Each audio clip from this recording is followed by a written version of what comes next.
Do you believe in love at first sight that lasts forever? That's exactly how I felt the first time I met Minuan.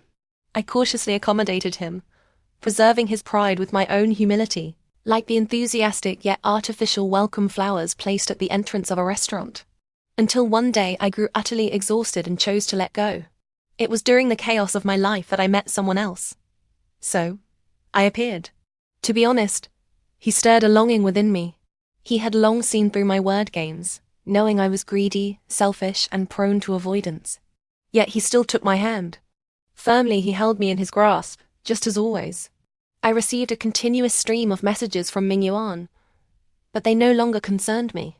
I should be someone with strong resilience and the ability to process emotions independently. During the time I was Mingyuan's girlfriend, I did my best to digest negative emotions on my own, never venting, never bothering him. I also tried to act coy, hoping he would comfort me, even just a little. But he looked at me with great difficulty and said, "I really don't know how to comfort you. The way people comfort girls is just a trick used by players. I don't want to be like them."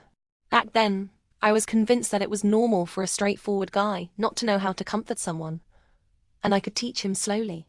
The boy I loved would show his affection in his own way. My blind love made me completely overlook the obvious logical flaw in his words. Until now. Late last night, around midnight, intense cramps in my lower abdomen woke me from an already restless sleep, jolting my nerves. Menstrual pain. Sweating profusely, I shivered under the covers despite the summer heat, squeezing my eyes shut, hoping to tough it out. The endless pain dulled my rationality. This time, the cramps seemed more severe than ever before. Struggling, I forced myself out of bed, and to avoid disturbing my roommate, fumbled in the dark for ibuprofen. It should be fine now. I comforted myself. But the pain didn't fade with the medication. On top of that, I felt a churning in my stomach. Hazily, I remembered the doctor's advice. It is best not to take ibuprofen on an empty stomach. It's better to take it half an hour before the pain starts. The sound of me vomiting in the bathroom woke my roommate. She turned on the light just as I walked out. My state shocked her so much she nearly dialed 120. "Oh my God, your lips are so pale." She brought me a glass of hot water and stayed with me as the pain slowly subsided. When I woke up the next day, for a moment I felt reborn.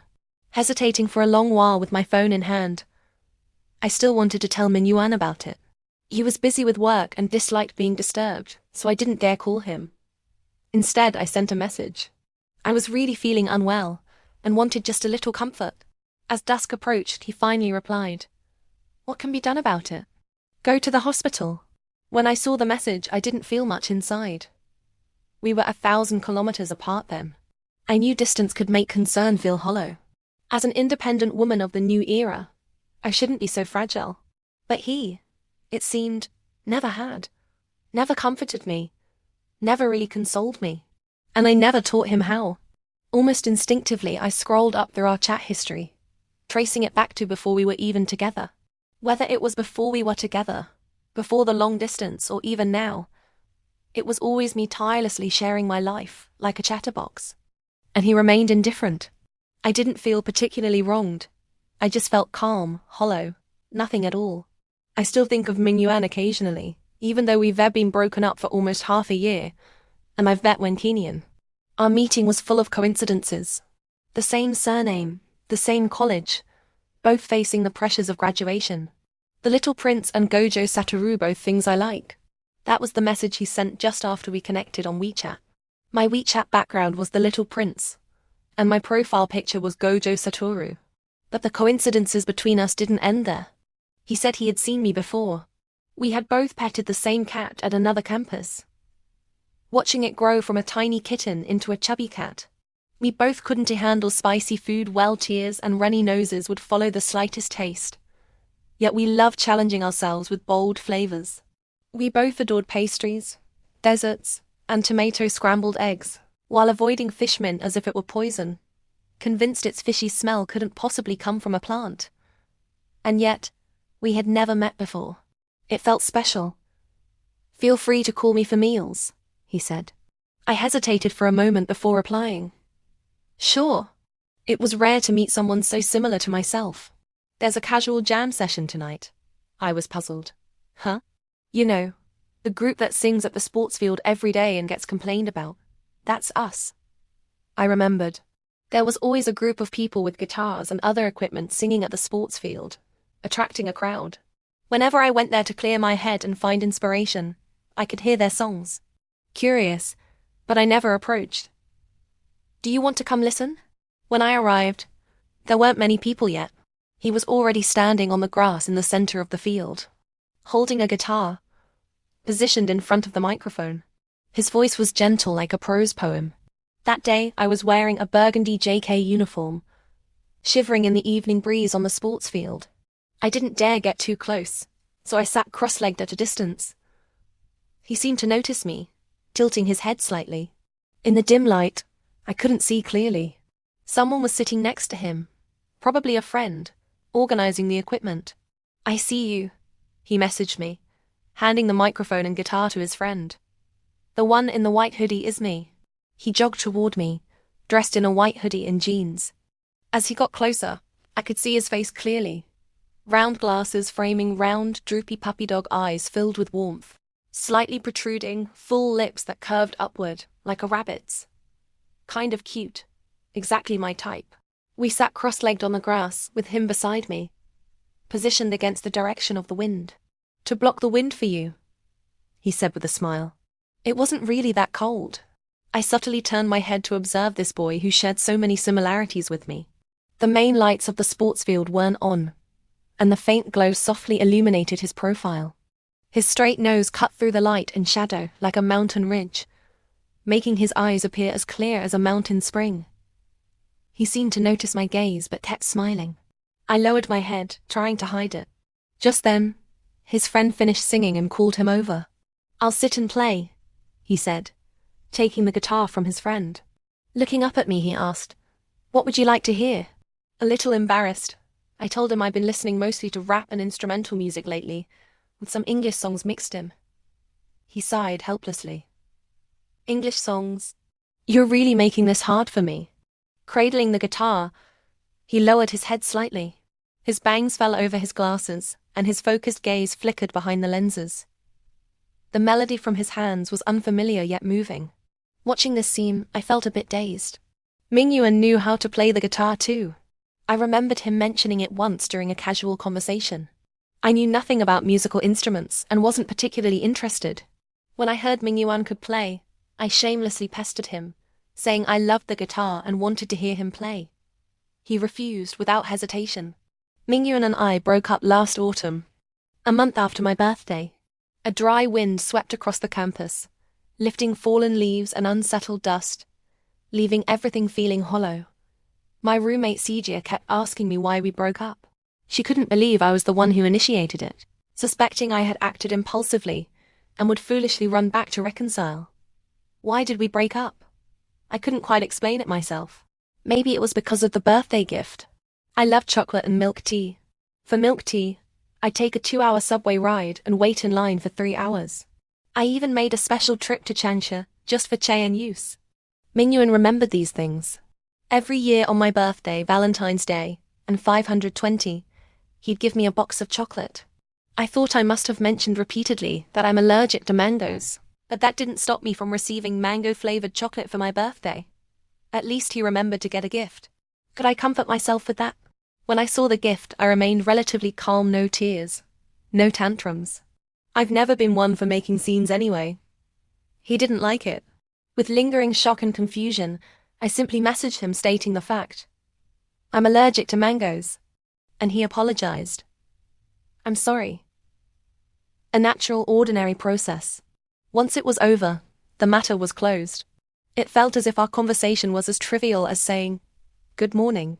After that, silence stretched between us for a month.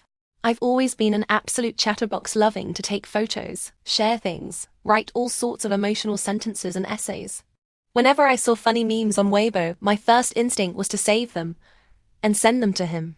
But at that moment, or perhaps it wasn't just one moment, my desire to share vanished. I stopped sending him messages, and he never initiated contact either. Sijia noticed something was off with me, and immediately assumed it was related to my relationship. Only when she mentioned it did I suddenly realize we hadn't really communicated in a month. A whole month. Had it really been that long? Before, if he didn't reply for over half a day, I'd overthink and worry like crazy. Every time we argued, I'd be the one tossing and turning, unable to sleep, eventually giving in and reaching out to him first. Can't you just comfort me a little? I don't remember which video call it was, but I finally couldn't take it anymore. Holding back tears, I pleaded. What was his response? He said he was sorry. He said he really didn't know how to comfort people. He said, why did I have so many demands that he could never satisfy? Slowly I was worn down until I felt nothing, no anger, no sadness, just emptiness. And so, I logically proposed breaking up. Let's break up. Just 3 simple words. From typing them out to hitting send, everything felt incredibly easy and effortless. As casual as saying, good morning. My mind knew I was genuinely proposing a breakup, but I didn't feel the heart-wrenching, dramatic pain I had expected. I just felt calm. He agreed. Maybe that's what he wanted too. When Sijia heard about the breakup, she let out a long, relieved sigh and offered to treat me to a fancy meal. A taste of the affluent, carefree life. With good food and good company, worries could go to hell. Faced with a table full of indulgent treats, I toasted and laughed with her. Is it really over? She asked hesitantly after we'd eaten our fill. The concern and sympathy in her eyes felt like needles pricking my heart. I'm sorry. I apologized instinctively. It's over. I truly believed things between Minuan and me were over. I didn't contact him again. Then, in November, on a chilly early winter morning, reluctantly, I reached out from under the covers for my buzzing phone and saw a message from Minuan. He said he wanted to see me, even if it meant traveling 1,000 kilometers. A new Crossbridge rice noodle restaurant opened on campus. So when Keenan and I decided to check it out, I have to say, he really can't handle spicy food. Tears and sniffles everywhere, and he went through tissues like a paper-eating monster. What are you doing this afternoon? He asked, turning to me. I thought after eating, we'd each head back to our dorms for a nap. I was taken aback for a moment, and couldn't think of anything to do. After all, I'm a homebody who spends most of my time in the dorm. You like badminton, right? Let's go play badminton, he suggested. Okay. He remembered my hobby, which honestly surprised me a little. I picked up my phone to estimate the time and book a court. It's almost 1 now. We shouldn't do intense exercise within half an hour after eating, so let's book a court from 2 to 3. Is that okay? He agreed with a smile. Sure. Previously, it was my senior from the same major who always played badminton with me. He was much taller than me, so returning his shots was exhausting. Maybe it's not great to say this, since many guys care about height. When Keenan isn't very tall, which makes him just the right partner for me. His fluffy hair bounced with his movements, and his round eyes under his bangs looked moist, like a big puppy. It was clear he wasn't the type to exercise often. After just about 20 minutes, he was noticeably tired. Tired? I walked over and leaned on the net, calling out loudly. He smiled sheepishly and nodded. Want to take a break? Hearing this, his eyes lit up, and he dashed to a nearby seat. He slumped into the chair, his slightly rounded belly forming a smooth curve.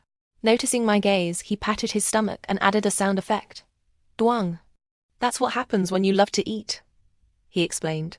I often visit cat cafes to pet cats, and I've pretty much explored all the cat cafes near campus.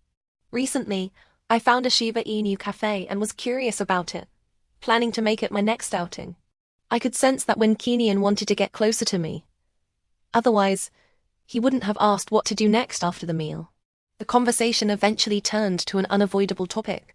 He avoided my gaze and asked softly, Have you been in a relationship before? Yes, twice, I replied honestly. Following the principle of reciprocity, I tossed the question back to him. How about you? No. Well, not exactly. I had an online relationship once. Online? I was surprised. Yeah, we chatted fine online, but after meeting in person, there was no contact anymore. I tried reaching out, but she didn't reply. Maybe she wasn't satisfied with me, he explained slowly. He always spoke at a leisurely pace, his voice clear and filled with an innocent, youthful vibe. Can I ask why you broke up? He asked cautiously. I wasn't offended by the question at all, so I calmly replied. Sure, I'll tell you slowly. I'm not sure if I've completely moved on, but perhaps time has quietly smoothed over the past. Mentioning Mingyuan again, I felt no ripples in my heart. Even when he came to see me last November, I remained utterly calm. As calm as if I were seeing an old friend I knew, but hadn't met in years.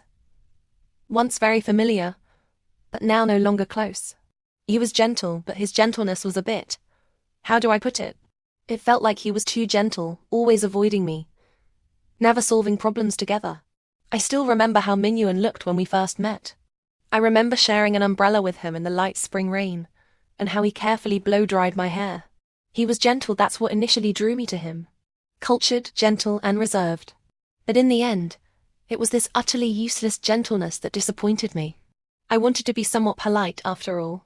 Complaining about an ex-boyfriend feels a bit rude, but I couldn't help saying it. He was a bit cowardly.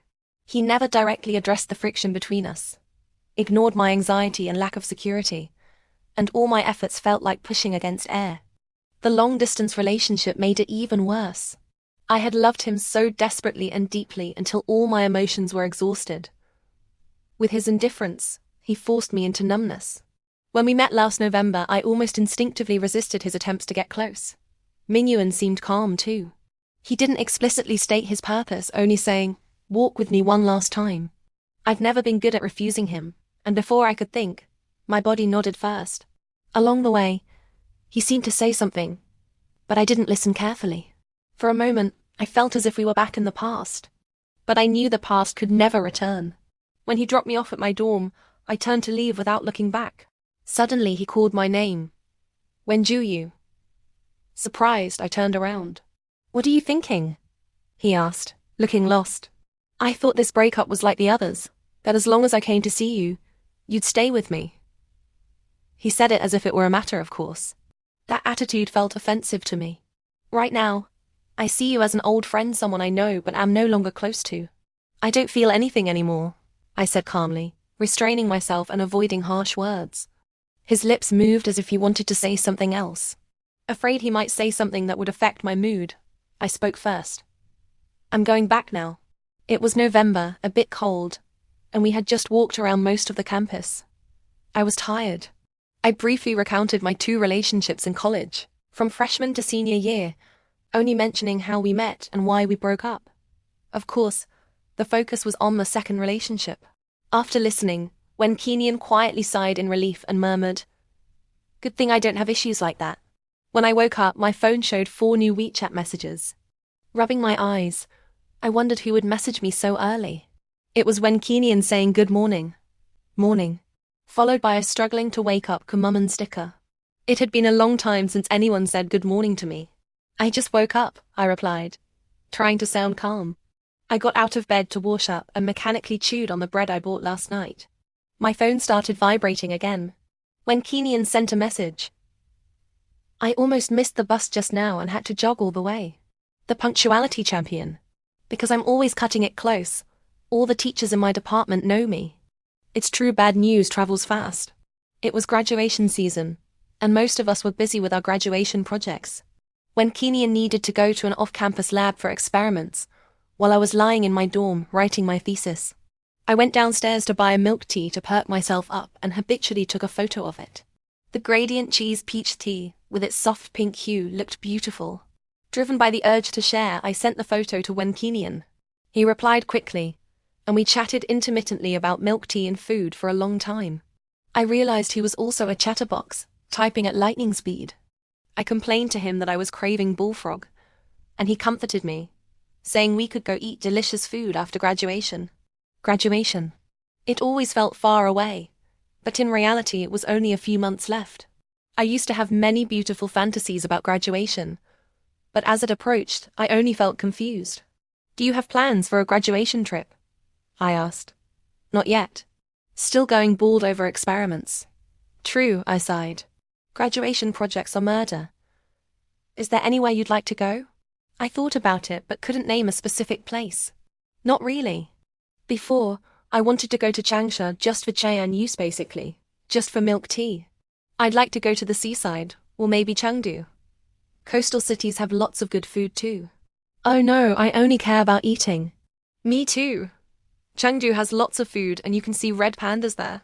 Guangzhou also has amazing food: barbecue pork buns, steamed beef tripe, and all kinds of roasted meats. I hadn't eaten much in the morning and had only taken a few sips of my milk tea when Kinian's descriptions suddenly made me hungry. I remembered a friend once said that using more modal particles, onomatopoeia, and stickers in chats could lessen the sense of distance in messaging and make up for the lack of vivid emotion in plain text. Thinking of when Kinian's chatting style, I followed suit and replied, "Woo woo, I'm so greedy." As I opened my gallery to pick a cute sticker from my collection of silly panda heads and funny white characters, he replied. Compared to his usual instant replies, this one felt slightly delayed. Then, after graduation, "Do you want to go out together?" He sent this short sentence in 3 parts. At that moment I could almost hear my own heartbeat. It felt unreal. Vaguely, I seemed to see a flicker of light. I thought of the saying, "moth to a flame, self-destruction," and remembered how I'd advised my senior to bravely seize opportunities. Was this an opportunity? "Sure," I typed, my hands trembling, then added, feeling I'd agreed too quickly, "Let's go eat." We chatted the whole day. When he said he'd finished his tasks and was heading back, I realized it was almost 5 p.m. Great, another day of slacking off. "Did you go to the library this afternoon?"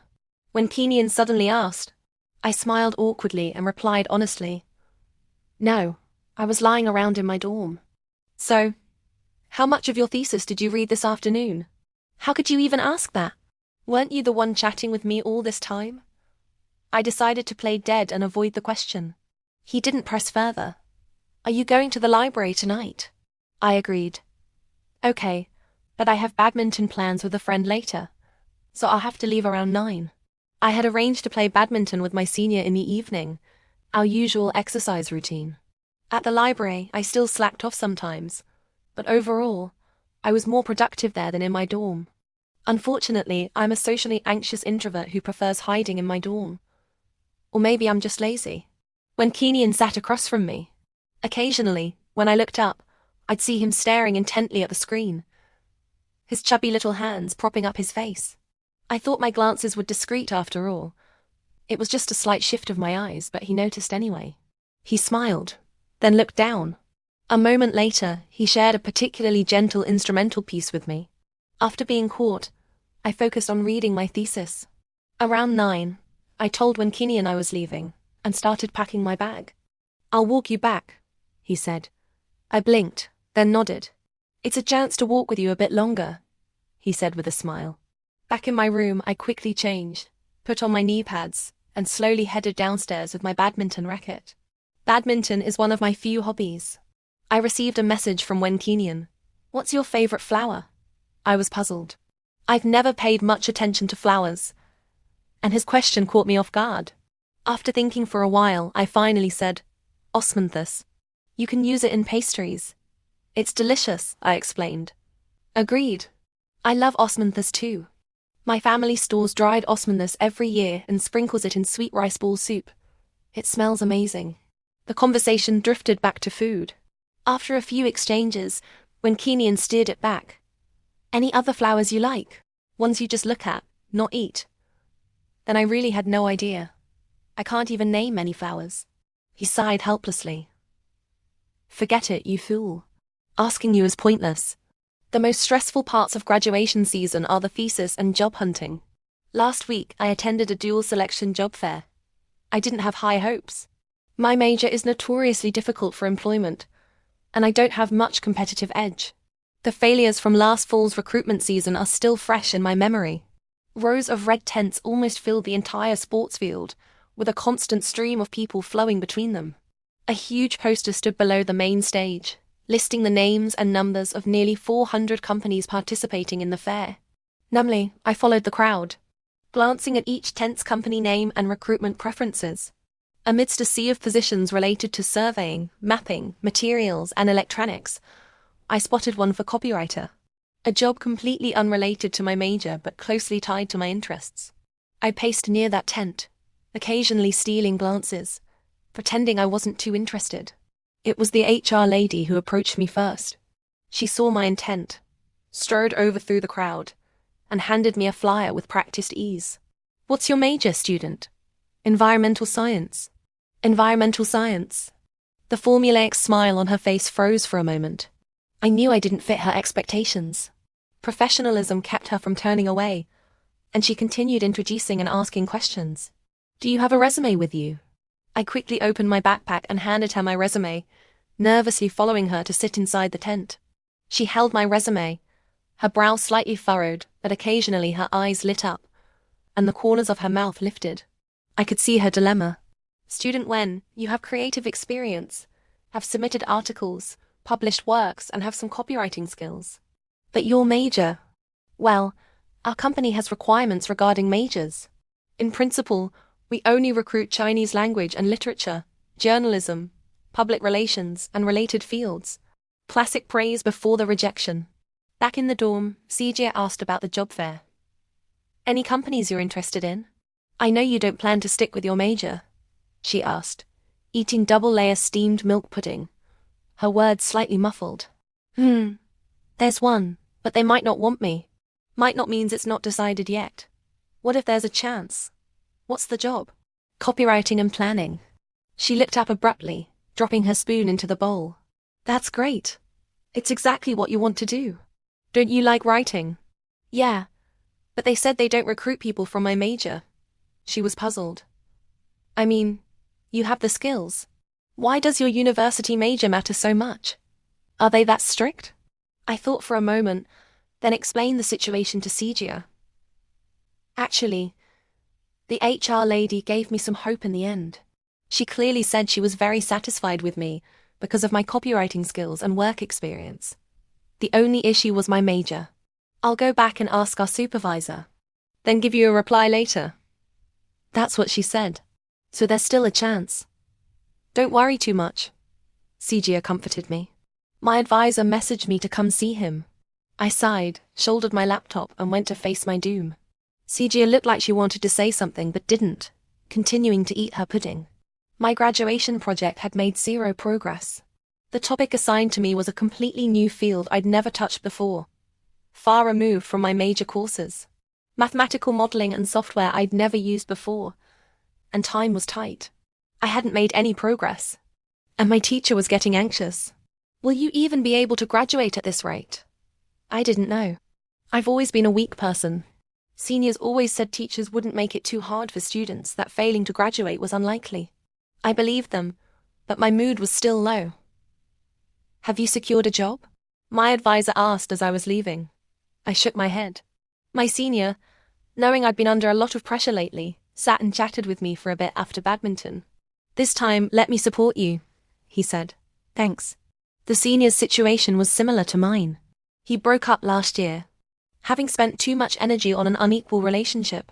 His indecisiveness ended up hurting another innocent girl who was fixated on him. His gentleness coexisted with weakness, just like Mingyuan. He said he just wants to stay single now. That night back in the dorm, Sijia kept talking to me, unusually chatty. She said she knew a particularly good breakfast place, famous for its xiaomai, steamed dumplings, and 3 delicacy bean skin rolls. It was just a bit far over an hour by subway. Under her coercion and persuasion, I got up early and went with her for the food. By the time we arrived at 11 a.m., there was already a long line outside the shop. She excitedly tugged my sleeve.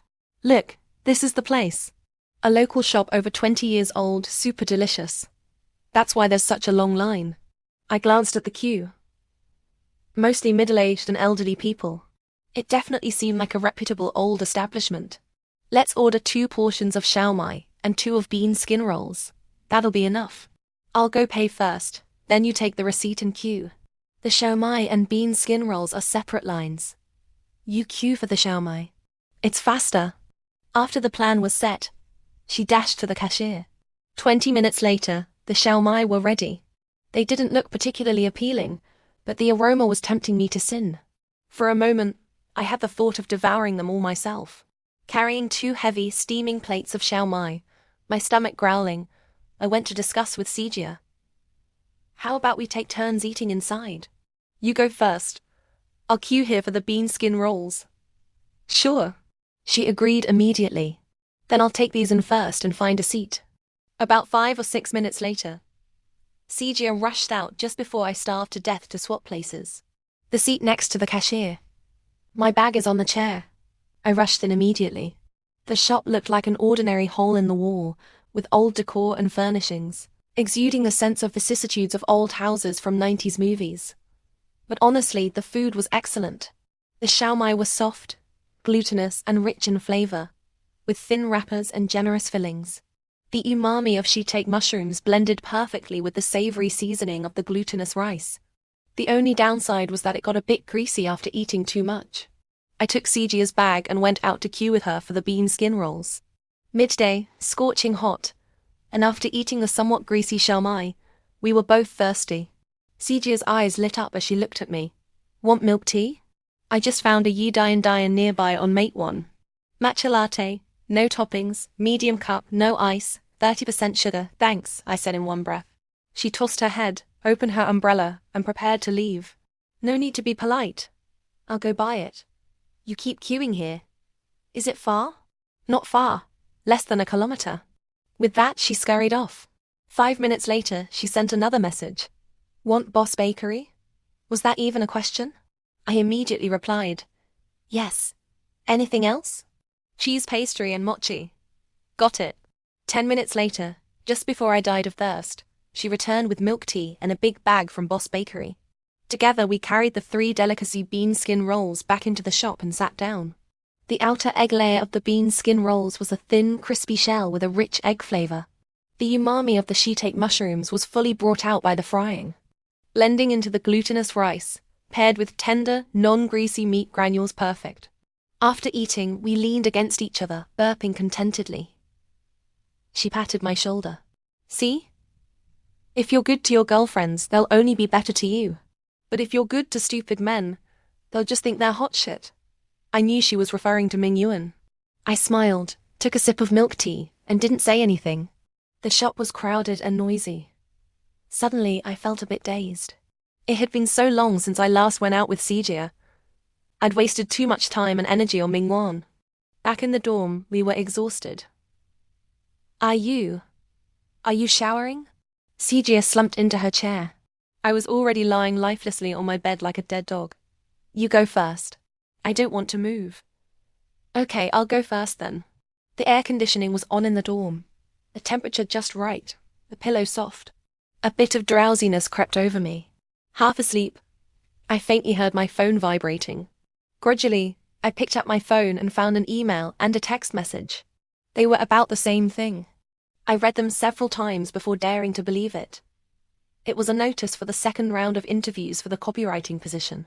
The stone in my heart finally dropped. I let out a long sigh and lay spread-eagled on the bed. I told Sijia the good news. She laughed while wringing her hair. What did I tell you? Prepare well for the second interview. With your writing skills, you'll definitely pass.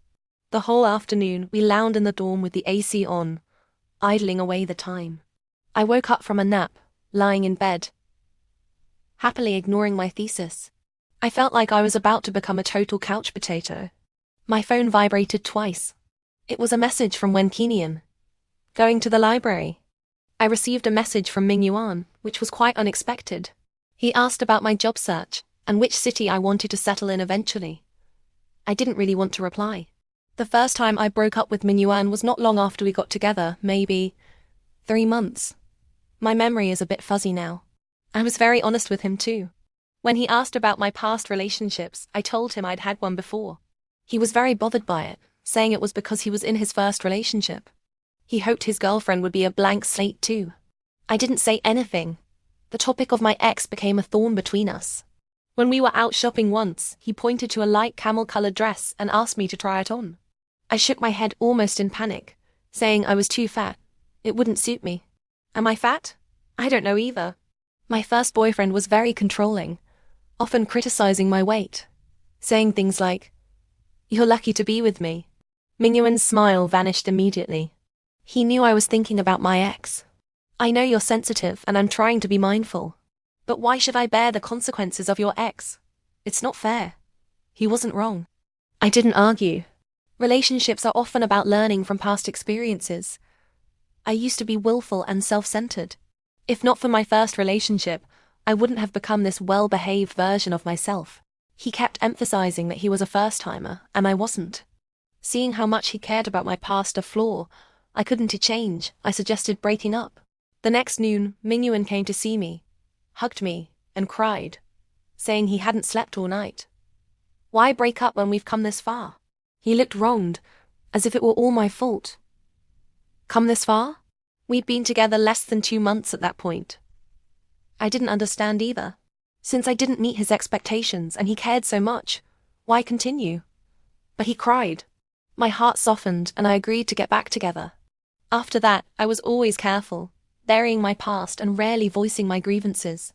Because whenever I did, he would avoid it, asking why being with me was so painful. Even then, I sensed something wasn't right about our dynamic, but it's hard to see the whole picture when you're in the middle of it. Of course, I also told Wen Qinian about this. After listening, he frowned and said angrily, "That's emotional manipulation, using the other person's guilt to gain control." I pursed my lips into a slight smile. Mingyuan came to see me for the second time on the second day of the new year. It was so sudden it caught me off guard. I told Sijia, afraid I might impulsively reconcile. She nagged in my ear for a long time. Not to mention that time with your period cramps. He also let you get caught in the rain. Gave you the silent treatment. Forgot you're allergic to mangoes. She listed Mingyuan's offenses one by one. Actually, if she hadn't mentioned them, I wouldn't even remember all these things that happened between us. Don't worry, I said, patting her shoulder, and went downstairs. Mingyuan was waiting outside the dorm, holding milk tea and a small black box. He handed it to me. Puzzled but not asking, I opened it directly. Inside was a lipstick, the one I had been obsessing over and constantly mentioning to him a long time ago. I handed the box back to him calmly. I already bought it. I had told him I liked this shade at least back in the summer 2 years ago. I'd already bought it long ago. Besides, if I want something, I go get it myself. I've never been one to suppress my desires. He paused, then said he had prepared another gift. No need. I took a step back, instinctively resisting his closeness. If I like something, I'll buy it myself. He tried to say more, but I didn't give him the chance. Please, can you let me cut my losses in time? I said coldly. I never knew I could be so indifferent. Not a ripple in my heart. I didn't want to recall the lost time and worn-out feelings anymore. I couldn't be bothered to tally up all the things you did that hurt me. It's not forgiveness.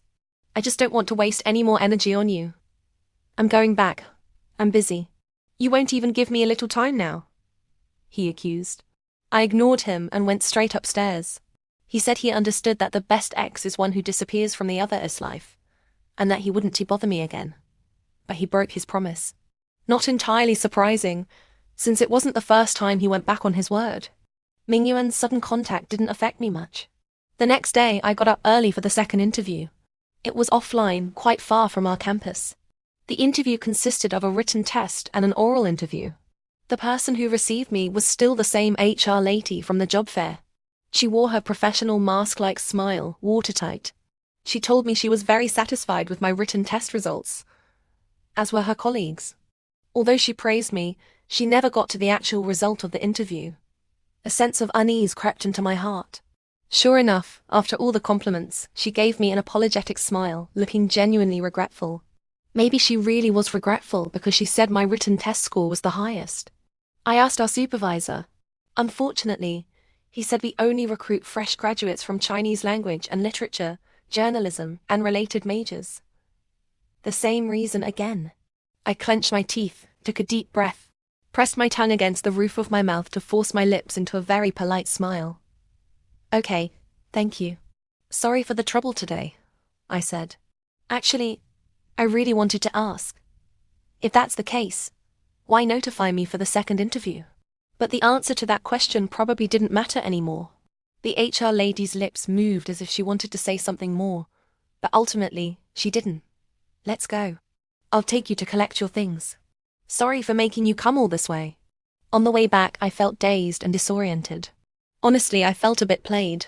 They could have just rejected me from the start, instead of giving me hope with the same reason only to crush it themselves. Sijia could tell I was in a bad mood.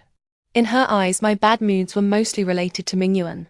Can't blame her for making that association. That's how it had been for a long time. I know he seems to treat you better now. At least he knows to give gifts to please you. But that's just to trick you into going back. Once you really do, everything will go back to how it was. This kind of person just doesn't know how to cherish someone. The slightest bit of kindness from you, and he thinks he's got it made again. I leaned on the back of my chair, looking at Sijia. I know. It's only because you broke up with him that he's anxious now. If you foolishly go back, he'll be exactly the same. That's just cheap. Unless you spend all your time and energy trying to keep his attention and guide him to invest in you. I sighed. Yeah. Instead of wasting huge effort trying to outsmart a piece of trash to get him to treat me well, it's better to break up early and enjoy being single. Or find a normal person. Exactly. You finally figured it out. She nodded, satisfied. By the way, how did your second interview go? My smile instantly froze on my face. I couldn't maintain it anymore. I slumped listlessly, without energy. Sijia guessed the outcome and didn't ask further. You must be tired from going so far. Rest early. Want milk tea? I'll buy it for you this afternoon. I'm going to get an ice cream cone anyway. Before I could even reply, she slipped on her flip-flops, opened the door, and went downstairs.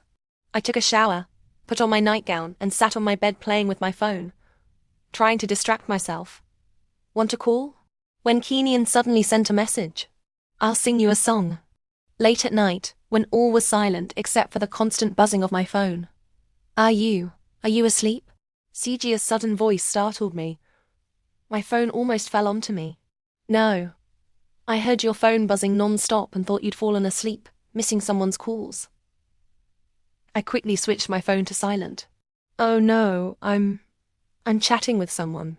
From the opposite bed came a silence. Then suddenly, the sound of rustling sheets sliced through the night. When Juyu, is there something going on? In that one sentence, her tone shifted at least 4 times, rising and falling with dramatic flair. I didn't deny it, nor did I admit it. Sijia knew my nature well, cautious and sensitive, overthinking everything due to the impact of my previous relationship. She didn't press further, instead advising, then you handle it well yourself. I haven't been in a relationship either, so I don't really understand these things, but I read something online before. Some guys pretend to be obtuse on purpose to avoid taking responsibility in a relationship. Something along those lines. I knew she was hinting at Mingyuan's behavior, and I understood the principle. Okay. Perhaps it's true that those involved can't see clearly. Looking back on the past year and a half now, I just feel exhausted. Worn out, and unnecessarily so. It's past midnight already, you should sleep early. Especially since you're prone to insomnia. Sijia slowly lay back down, arranging her blankets with a rustling sound. You're not still taking medication these past few days, are you? I denied it. No, I haven't taken any these past few days. A while ago, my insomnia worsened. I'd often be wide awake past midnight, so I went to the hospital to see a neurologist. The doctor prescribed medication to help relieve stress and aid sleep. It was prescription only. To reassure me, the doctor even said, "It's fine. We take this medication ourselves sometimes. Just follow the dosage instructions. Don't worry unnecessarily." That's good. Don't keep taking it. Sijia sighed in relief. I retreated under the covers, turned over and glanced at the screen out of the corner of my eye. While chatting with Sijia, several unread messages had piled up on WeChat. The holiday was coming up in a few days. When Keenan asked if I wanted to go play an escape room together, I agreed without a second thought. I checked the time and sent a message. I'm going to sleep, it's already past midnight. True, it's pretty late. I couldn't quite explain what we'd been talking about all this time. It didn't seem particularly special, but we always ended up staying up very late. These past few days I'd been sleeping around midnight almost every day. Good night. Night-night, he replied. That tilde flashed before my eyes. We'd always bid each other good night, ever since the day we met. It was also a habit of mine. If I chatted with a friend late into the night, I'd politely say good night. Late at night, in the stillness, it's easy to become sensitive and overthink. Long ago, just after starting university, I discussed my views on relationships with Sijia. If I met someone I liked, and other conditions were suitable without any major concerns, I'd go for it directly. I don't really care about notions like who pursues whom, or playing hard to get so the other person values you more. Because I think if I need to use all sorts of tricks and tactics to make the other person value me, then it just means they're not the right person. Isn't there a saying that between two people there's a distance of 100 steps? Effort should be mutual. If he sees all my efforts as a matter of course, stubbornly demanding I walk all 100 steps alone, then it's better to forget it. But the process of getting to know when Keenan felt relaxed and natural. Perhaps the night makes one's nerves more sensitive, what's colloquially called late-night melancholy. In that moment, I suddenly had an inexplicable impulse. I wanted to say more to him than just good night. I should be honest with myself. He's very cute-looking, acts sweet and clingy around me, and knows how to coax people, even singing for me. "Sing a song for you," he sang that once, under the lights. From an aesthetic perspective, his facial features are quite pronounced, especially his lips full, well-defined, predictably soft, even with slight dryness and peeling. I've told when Keenan I like writing. Perhaps I should write a poem for him. Unfortunately, I can't speak romantic sweet nothings, nor write elegant love poems.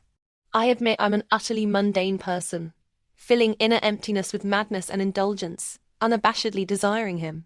When I saw him on stage, holding his guitar, singing freely, radiant all over, I just wanted to pull him down and kiss him recklessly. "Hey, you're really fair-skinned," when Keenan praised frankly as we walked to the library together. I am aware of my advantages: fair skin and long legs. I chose a mint green top, paired with a white pleated skirt and mid-calf socks of just the right length to make my legs look straighter. After leaving the library, when Keenan and I discussed where to go, lunch was set for Bullfrog Hot Pot, followed by a Shiba Inu cafe in the afternoon to play with dogs, then an escape room. I'm actually quite timid, and have only done an escape room once before. But since he wanted to go and I was curious too, I agreed. He chose a slightly scary scenario.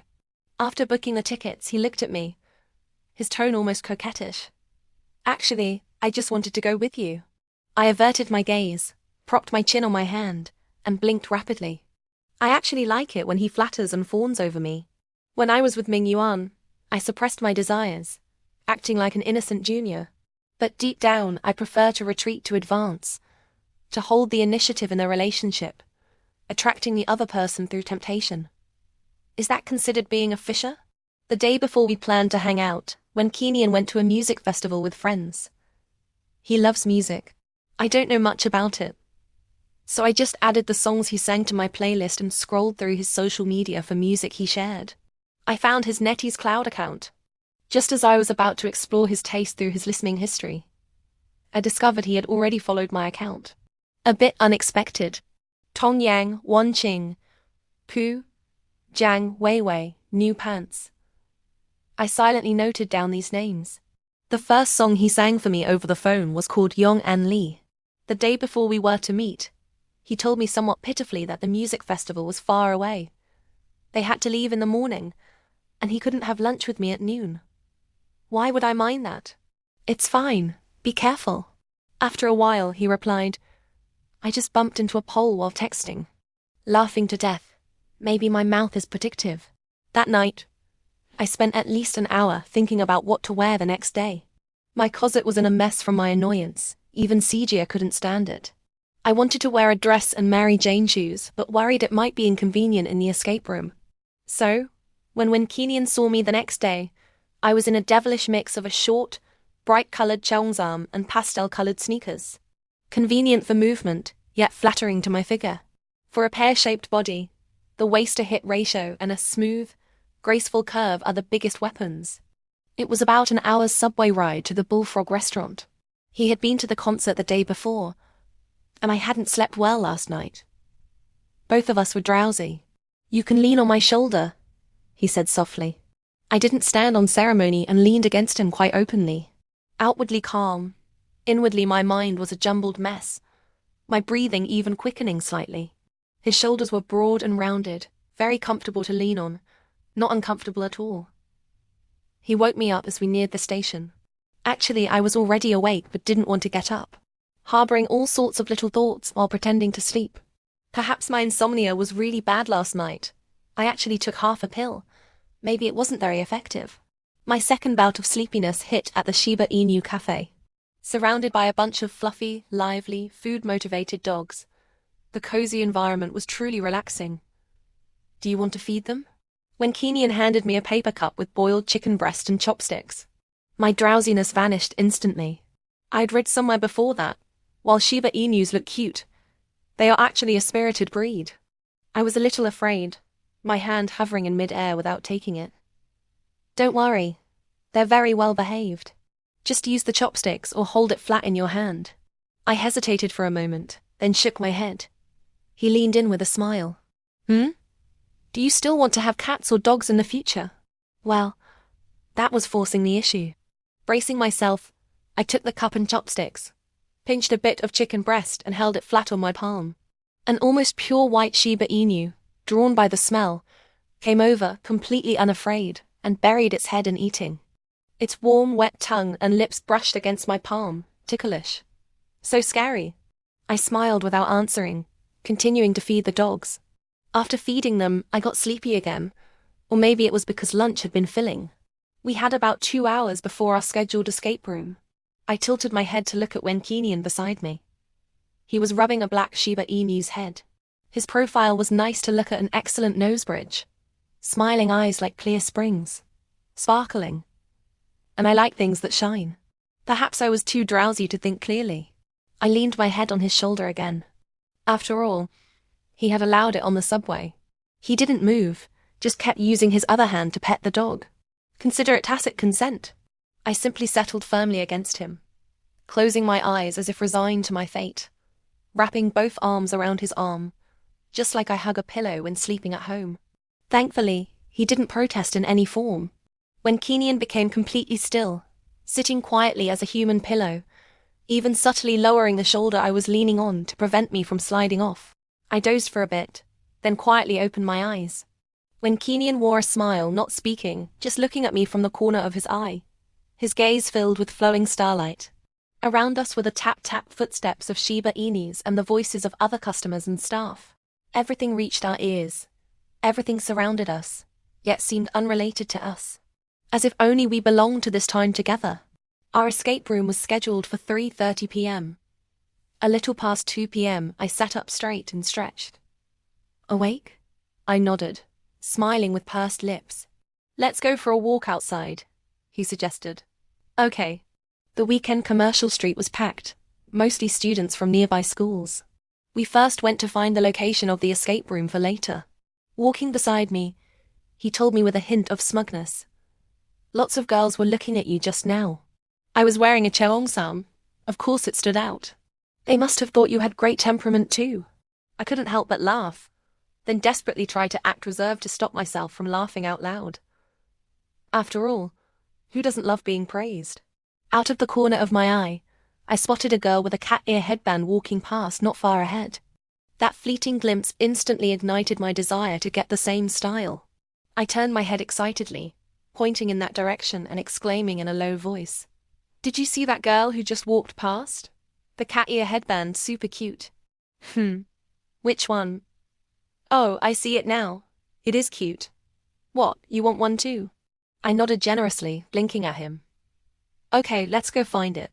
He accompanied me as we navigated through the seemingly endless sea of people, stopping at every small accessory shop along the way to search inside. Amidst the bustling crowd, he tilted his head close to my ear and said, "It's crowded here, you can hold onto my arm."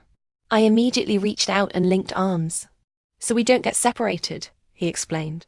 By the 7th shot, I felt like I could summon a divine dragon by then. I finally found a cute cat ear headband. Black velvet cat ears with a delicate black ribbon bow and a small golden bell. The inside a tender pink. I put it on directly and turned to ask him, "Does it look good?" He laughed, covering his mouth. "Oh my god, airplane ears, that's way too coquettish." "So, does it look good or not?" I pressed. He studied me for a moment, answering with utmost seriousness. "It looks good. So we'll get this one. Stop looking?" Stop looking. I took the headband off. Let's go find the checkout. By the time we returned to the escape room shop, there were about 20 minutes left before the game started. We sat on the sofa inside enjoying the air conditioning. He looked down at his phone, chatting with someone, a mysterious smile on his face. You've been in 2 relationships before, right? He confirmed softly with me. I nodded. Yes, I told you. He looked at me, appearing especially well-behaved, even with a touch of coquettishness. Actually, I've never held a girl's hand before. I paused, understood, and reached out to place my hand on the back of his.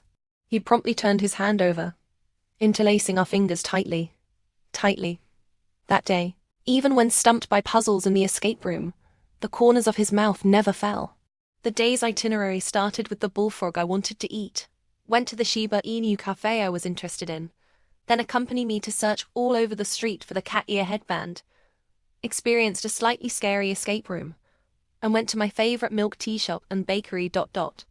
All things I liked, all things I'd casually mentioned that he remembered. I watched him immediately announce our relationship in various friend groups, posting a photo of our hands clasped.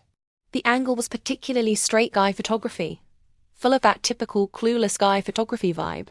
In that moment, I suddenly remembered. During the 1.5 years with Ming-Yuan, there was hardly any trace of me in his social media spaces. Instead, I was the one posting periodically like a peacock displaying its tail, showcasing his negligible kindness. Back on campus that evening, we went to the sports field where we first met. He held his guitar and sang for me. This is the bravest moment of my life. He changed one line of the lyrics to, "How about we go on a date together on May 20th? I covered my face, laughing. Silly, that's the deadline for the first draft of our thesis. Then the 21st. Okay. After singing, his wingman handed him the long-prepared rose.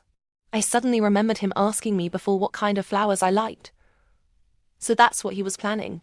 He walked towards me carrying a bouquet of roses wider than a person. I heard someone say before that love should start with a bouquet of flowers. His voice and intonation hit all the right notes for me, like a gentle narration. This was probably the first time someone walked towards me holding flowers. Seeing such scenes in novels or films before, I always found them unbearably vulgar. Only now did I realize the form itself isn't that important. What matters is the person before me at this moment. A hug, okay? He asked, barely containing his excitement. I reached out but stopped, remembering the roses in my arms, the flowers. I was afraid of crushing them. It's fine. Okay. I awkwardly wrapped my arms around his neck over the bouquet. The rich fragrance of roses filled my nose, and when Kinian's enlarged face in front of me occupied my entire field of vision. I loved the feeling of being in a relationship, fully immersing myself and enjoying that intimate connection. I never deny this. Throughout my 4 years of university, I've had very little time being single.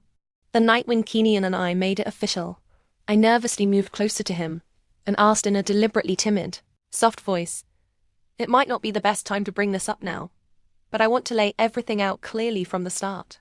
Do you have a thing about virginity?" He paused, then wrapped his arms around me.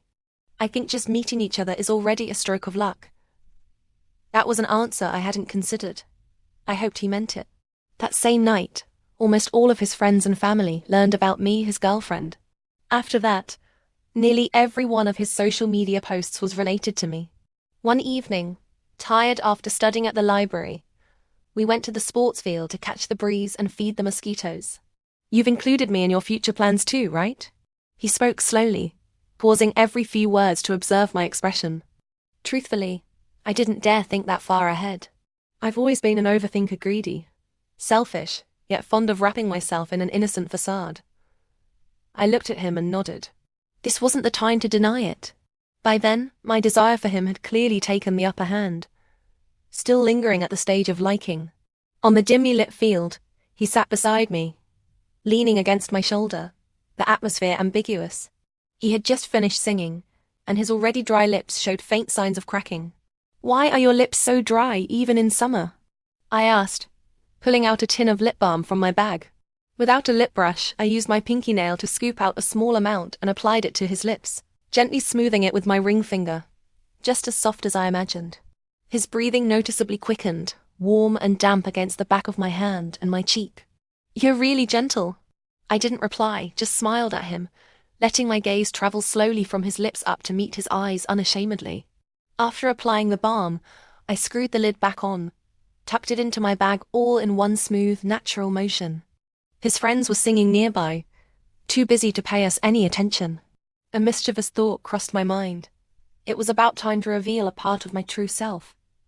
Are your ears sensitive? I asked. Probably, he answered uncertainly. We'll find out.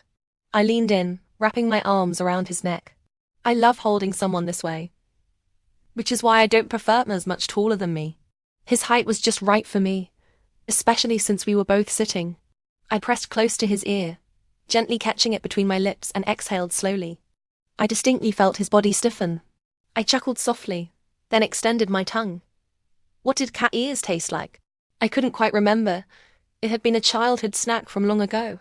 Unlike the pastry version, human ears aren't savory or sweet, but they're intricately structured, filled with sensitive nerves.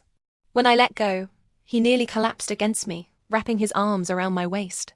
His once bright eyes darkened slightly, swirling with unspoken intensity. Wow, my legs feel weak. His voice was breathless and faint, carrying a slight pant.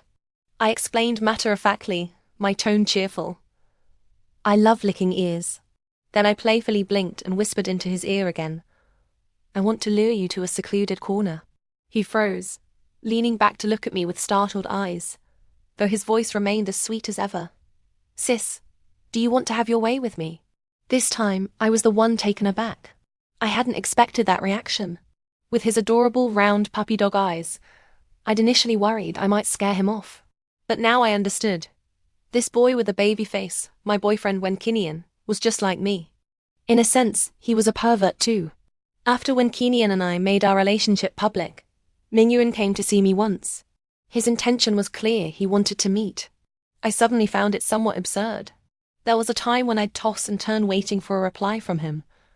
But now, hearing he wanted to see me, I just felt inconvenienced. A waste of my time and energy. I sighed and, pouting with feigned distress, went to find Wenkinian. Nyanian, there's something I need to tell you. Seeing my expression, he immediately took my hand. What's wrong? My ex wants to see me. Tomorrow. It's okay, Wenkinian said, hugging me. It's fine. Go ahead and meet him. In that moment, I found it even more absurd. This was my unresolved past, yet Wenkinian was the one comforting me. I didn't know what to say. The next day, when Mingyuan arrived, I was shocked. He had lost so much weight he was almost unrecognizable, with hair like dry straw, clearly a failed dye job or faded color. His face was pale, his eyes dull and lifeless. If Sijia were here, she'd probably say calm as a bitch, then curse him out in the most fluent local dialect, venting all her pent-up anger. But I remained calm, perhaps even more cold-blooded than I'd imagined. The things I once dwelled on, I'd reclaimed in another form. Now, I just wanted to cut all ties with Mingyuan. Actually, there's not much to say anymore. You already have a boyfriend, Mingyuan whispered hoarsely. I patiently listened to everything he had to say. When we parted, I walked away without looking back, ignoring his final goodbye.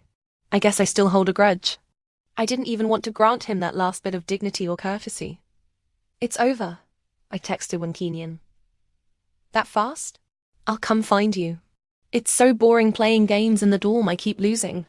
I hurried toward the boys' dormitory, unable to hide the smile on my face. Wenkinian had picked out matching couple rings and outfits. I guessed he must have stayed up late for it. On May 21st, we wore our matching outfits and went out to eat, holding hands the whole way. We didn't return to campus that night. I didn't hide my desire for him. In fact, I was the one who first actively expressed it. The process and the ending were beautiful, though the beginning wasn't smooth. This fool overslept, his phone on silent. No matter how many times I called, I couldn't wake him. Overthinking as usual, I decided this meant he didn't value me. The moment we met, I started crying without saying a word. Wenkinian was quick to apologize. I'm sorry, AU. I actually woke up around 8, but then I went back to sleep. I thought I wouldn't sleep too long, so I didn't set an alarm. He grew anxious at my silence, frustrated and helpless. You can scold me, hit me, anything, just don't ignore me. I understood that feeling of powerlessness, like punching cotton. After all, hadn't Mingyuan treated me the same way? But I still couldn't bring myself to speak. It was as if I'd suddenly lost the habit and courage to express myself. Faced with his anxiety, I felt utterly lost inside. I finally spoke after getting on the subway. Feeling exhausted, I leaned against his shoulder and said, "I'm so sleepy," avoiding the earlier issue entirely. The second time something like this happened was during a conversation when he said something I found offensive. Instead of pointing it out, I sulked silently. He seemed to sense something was off and came to find me before dinner. At the time, I was walking gloomily around the sports field. He found me in the dark and tried to hold my hand, but I coldly shook him off. "What's wrong?" he asked pitifully. I stayed silent. We didn't speak at all, walking from the field to the bench near my dorm, where we sat and fed the mosquitoes. Angry at his silence, I left him there and went upstairs. As soon as I sat down, I got a message from him. "You just left me here to feed the mosquitoes?" Still furious, I knew I couldn't leave him there. Mosquitoes loved him. His calves and ankles were often covered in bites. Grabbing a bottle of mosquito repellent, I stormed back downstairs. Cjia later told me she could feel my irritation from the way I slammed the door. "Don't you have anything to say?" When Kinian asked, confused. "I could tell you were upset. Honestly, I wouldn't mind sitting here with you all night feeding mosquitoes, but you can't just leave me here without saying anything. I haven't even had dinner, and earlier on the field, you pushed my hand away." I struggled. I don't know why speaking had become so difficult, but I finally stammered out why his words had upset me. Such a simple thing. Just like the time he overslept, yet I'd made it so complicated and painful. "You should have told me right then." "It wouldn't have made a difference," I insisted. "Why?" "I know your ex gave you the silent treatment, made you feel like your feelings didn't matter. But I'm not him." I felt guilty but refused to back down. "You promise?" He sighed, then spoke slowly and clearly. "I promise. I don't know about others, but if you tell me something, I'll change. Like the things I said today that upset you. I promise you'll never hear them again." He was serious, more serious than I'd expected. What surprised me even more was that he apologized, sincerely and earnestly. I felt ashamed of my coldness, willfulness, and unreasonableness, momentarily at a loss. The mosquitoes on summer nights were relentless. He took the repellent I brought and started spraying it liberally. "I'm actually a pretty detached person. It's hard for others to hurt me," Antinian said suddenly. I understood what he meant. I had hurt him. My coldness, pushing him away, all of it had made him sad. Because I was different. "Is there something else you haven't said?" he asked with a faint smile. I blinked, shrinking slightly. "Are you hungry?" "That's not what I want to hear." Fine, there was no escaping it. Might as well stop trying. Awkwardly, I hugged him, almost pleading. "I'm sorry." "Are you hungry?" "Too angry to eat." I didn't dare speak, just lowered my head and held him tightly. "Let's go get something to eat," when Kinian said, taking my hand and leading me toward the supermarket. The cafeteria was already closed. "In the future, if something's wrong, say it. I don't like guessing. If someone treats me that way, I'll have to respond in kind." "I'll try. But it's hard for me. I don't think it's necessary because even if I speak up, the other person might not respond or could even turn around and blame me. I'm too scared to say anything. If I just ignore it, I won't get hurt. I know it's not a good way to handle things. You know it's wrong, yet you keep doing it. Does that make sense? Your actions hurt the people around you. What will they think of you? Eventually, they'll all drift away. But I don't care," I argued stubbornly. "I don't care what they think. I truly didn't care much about others' opinions, accustomed to going my own way." "I know. Because you're selfish." When Kinian stopped walking and looked down at me, his tone was almost emotionless, as calm as if he were narrating something unrelated to himself. I'd never seen him like this, and froze in place. "I've known all along that you're selfish," he added. "If someone doesn't respond to your efforts, just distance yourself. It means they're not worth keeping around." I admit I have emotional baggage. I'm afraid of being blamed again, afraid of hitting walls over and over, so I don't want to speak up. He shook his head slowly, his eyes free of reproach, just calmly watching me. Don't make excuses. He knew I was making excuses. You were giving me the silent treatment just now. He knew I was using past hurt as an excuse to selfishly take from and hurt other innocent men. And even now, I was still using it to avoid taking responsibility, just as Ming Yuan had done to me. After Ming Yuan and I broke up, I met many guys, some of whom were interested in me. I'm not naive. I could tell. I have fair skin, good proportions, and a lovely waist-to-hip curve like a delicate porcelain vase. My voice is soft, and most of the time I come across as quiet and serene, giving off a gentle illusion. My occasional willfulness even seems endearing. I like these traits about myself and know how they attract others. I went out to eat, watch movies, and visit cat cafes with them, things Ming Yuan and I never did. I accepted gifts from them, from pastries and snacks to affordable cosmetics. I didn't actively create ambiguous situations, always maintaining grace and boundaries. But I rarely refused their invitations or gifts either. I accepted them, expressed my gratitude openly and naturally. I enjoyed the relaxation of going out, the freshness of interacting with different people, all under the guise of gathering material for my writing. Of course, I also loved how they indulged my preferences and tried to get closer to me, to understand me, just as I had once done with Ming Yuan. I never got the response I wanted from Ming Yuan. I was ignored, given the silent treatment. I thought I'd moved on, but I still held on to it, wanting to reclaim that attention and pride. After meeting Wen Qinian, I started distancing myself from those guys, and they gradually faded from my life. Wen Qinian also feared loneliness and had close female friends he regularly chatted with, but he cut all ties with them the day we became official. But my situation seemed worse. I had truly become what I once despised, and I knew it. While enjoying the thrill of this misbehavior, I felt anxious, condemning myself as a terrible person. I laid out all my sins, waiting for Wen Qinian to judge me. I hung my head, not daring to look at him, silently waiting. But he didn't blame me. Everything was quiet, only the sound of the wind passing by. He had already seen through my word games, knew I was greedy, selfish, and prone to avoidance. Yet he still held my hand, firmly, clasping me in his palm, as always, leading me slowly toward our destination. It felt like a weight had been lifted. Before I knew it, I was on the verge of tears, my eyes filling up. I tilted my head back, blinking furiously to keep them from falling. Don't hold it in.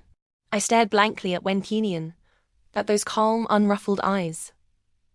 I've actually been looking for someone who could see through my clumsy act, for someone who truly shared my interests, whether in life's simple pleasures or less conventional ones, for someone who could face my flaws and accept all of me. I wanted to achieve my own redemption. I never said it out loud. These words were among my deepest secrets, too heavy to utter. My heart felt empty, yet I'd never felt so light. So I appeared, Wen Qinian said calmly. My long-suppressed urge to confide peaked at that moment. My fraying reasons struggled to hold back my impulses, stopping me from laying bare the past 20 years of my life. I wanted to be completely honest with him, in every sense. In the end, I told him everything, including the dark sides of myself I was unwilling to admit or face. I stripped away all pretense, eagerly showing him the real me. I gave him the power to hurt me, prepared to retaliate if he chose to betray me. I'm a petty, stubborn woman who refuses to lose. Yet, I also hoped that after seeing my scars, he would choose to protect me.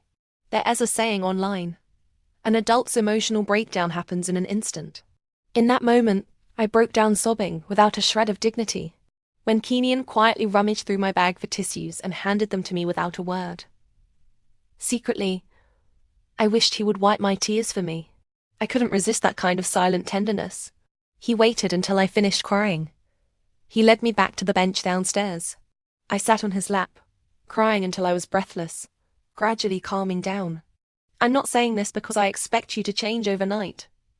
I know you need time, but if you encounter something in life that feels wrong, you should point it out and work to change it. That's how society becomes better, isn't it? I have strange quirks like being obsessed with voices, hands, older guys, and glasses. But those are harmless, nothing too unusual. I love it when someone explains things seriously, rationally, and calmly, with logical precision and coherence. I stared at Wenkinian, tracing every inch of his face with my eyes, from his gaze to his soft, moving lips like a total creep. No, not like one. I am one. Almost unconsciously, I blurted out, "Give me everything of yours." He smiled helplessly. What haven't I already given you? Right. What hadn't he given me? He had been doing his utmost to treat me well, even if he was inexperienced and clumsy at first. That first night we met on the sports field, he finished singing and jogged over to see me, and I walked toward him too. Every day after that, we tried our best to understand each other. The more we learned, the more surprises we found. Our relationship was full of coincidences, blessed with timing, circumstance, and our own efforts. I stood up and shifted positions, straddling Wenkinian's lap. He carefully held my waist to keep me from slipping, looking up at me. If before it was just desire and liking, driven by conquest and control, then in this moment I was certain I loved him. I remembered every time we met. You always run when you come to see me. Of course. It's to see you.